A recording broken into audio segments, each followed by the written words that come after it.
कभी सोचा है कि पैसों को लेके हम सब इतने अलग अलग क्यों होते हैं? मतलब सबकी सोच इतनी जुदा क्यों है? तो आज हम मॉर्गन हाउसल की कमाल की किताब द साइकोलॉजी ऑफ मनी के पहले चैप्टर से इसी बड़े सवाल का जवाब ढूंढने की कोशिश करेंगे। ये कहानी तो शायद हम सबके घर की है ना?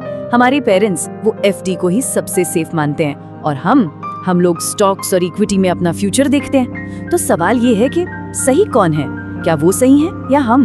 और इसका जवाब पता है उतना सीधा साधा नहीं है जितना लगता है। शायद आपको चौंका भी दे। असल में इन दोनों सोच के पीछे की जो वजह है ना, वो है अलग अलग एक्सपीरियंस। हमारे माता पिता ने वो जमाना देखा है जब महंगाई बहुत ज्यादा थी और पैसे बचाना ही सबसे बड़ी समझदारी थी, और हमने बाजार को ऊपर जाते देखा है, नए नए मौके बनते देखे हैं। तो बात ये है कि कोई गलत है ही नहीं, बस दोनों की दुनिया ही एकदम अलग रही है। और यहीं से इस चैप्टर का सबसे बड़ा सबसे जरूरी सबक निकल कर आता है कि पैसों के मामले में कोई भी पागल नहीं होता। जी हाँ, यही आइडिया हमारे उस पहले सवाल का जवाब है।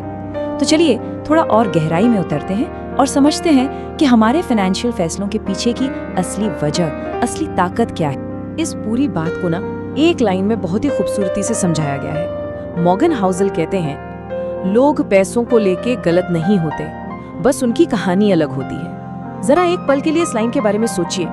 ये एक अकेली लाइन पैसों को लेकर हमारा पूरा नजरिया बदल सकती है। तो इसका मतलब क्या हुआ? सीधा सा मतलब ये है कि हम पैसे से जुड़े फैसले किसी स्प्रेडशीट या चार्ट को देखकर नहीं लेते। नहीं, हम फैसले लेते हैं अपने पर्सनल एक्सपीरियंस से, जो दुनिया हमने खुद अपनी आंखों से देखी है, जो तकलीफ, जो खुशी हमने महसूस की है, वही हमारे लिए सबसे बड़ा सच बन जाता है। ठीक है, तो अब सवाल ये उठता है कि ये पर्सनल एक्सपीरियंस इतने पावरफुल क्यों होते हैं? भाई ऐसा क्या है इनमें? इसका जवाब इस बात में छिपा है कि हम सब पूरी दुनिया के इतिहास का सिर्फ एक बहुत ही छोटा, बहुत ही मामूली सा हिस्सा अपनी जिंदगी में देख पाते हैं। जरा सोच कर देखिए, स्टॉक मार्केट का इतिहास 100 साल से भी ज्यादा पुराना है, राइट? पर हम अपनी जिंदगी में उसका कितना हिस्सा देखते हैं? बस एक छोटा सा टुकड़ा। और मजे की बात पता है क्या है? हम पैसे के बारे में अपने सारे नियम, सारे कानून बस उसी छोटे से एक्सपीरियंस के आधार पर बना लेते हैं। और ये बात यहाँ और भी साफ हो जाती है, जैसे जिसने अपनी आंखों से कोई बड़ी आर्थिक मंदी देखी है, वो तो जाहिर है रिस्क लेने से बचेगा ही।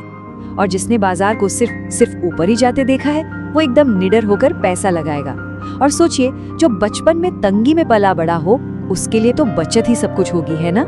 हर एक्सपीरियंस एक अलग सोच को जन्म देता है, और फिर वही बात, कोई भी गलत नहीं है। इसीलिए जो फैसला हमें शायद एकदम बेवकूफी भरा लगे, वही फैसला किसी दूसरे के लिए उसकी जिंदगी का सबसे समझदारी भरा, सबसे लॉजिकल फैसला हो सकता है। क्यों? क्योंकि उसकी कहानी अलग है और इसीलिए उसका सच भी अलग है। ठीक है, तो ये सब समझना बहुत दिलचस्प है, बहुत अच्छा है, लेकिन अब सवाल ये है कि इस जानकारी का हम अपनी असल जिंदगी में करें क्या? मतलब इससे असली सबक क्या मिलता है? चलिए अब इस पर बात करते हैं। देखिए, हम सब अक्सर दूसरों के पासों से जुड़े फैसलों को जज करते हैं, है ना? मन में सोचते हैं, अरे ये इन्वेस्ट करने से इतना डरता क्यों है, या फिर ये देखो कितना फालतू खर्चा करता है। लेकिन हम ये भूल जाते हैं कि हम तो बस कहानी का एक छोटा सा हिस्सा देख रहे हैं। हमें उनकी पूरी जिंदगी की कहानी, उनका पूरा बैकग्राउंड पता ही नहीं है। तो यहाँ 3 प्रैक्टिकल लेसन है जिन्हें हम आज से ही अपना सकते हैं। पहला, पैसों के मामले में दूसरों को जज करना बंद कर दें। दूसरा, किसी को भी सलाह देने से पहले उनकी कहानी, उनके एक्सपीरियंस को समझने की कोशिश करें। और तीसरा, और ये बहुत जरूरी है, ये याद रखें कि जो नियम आपके लिए काम करते हैं, वो जरूरी नहीं कि हर किसी के लिए काम करें। और आखिर में बस एक सवाल है जिस पर सोचने की जरूरत है। जब हम ये समझ जाते हैं कि पैसों को लेकर हमारी अपनी सोच हमारी कहानी से बनी है, तो क्या हम दूसरों की कहानियों को ज्यादा हमदर्दी, ज्यादा समझदारी से नहीं देख सकते? इस पर जरूर सोचिएगा।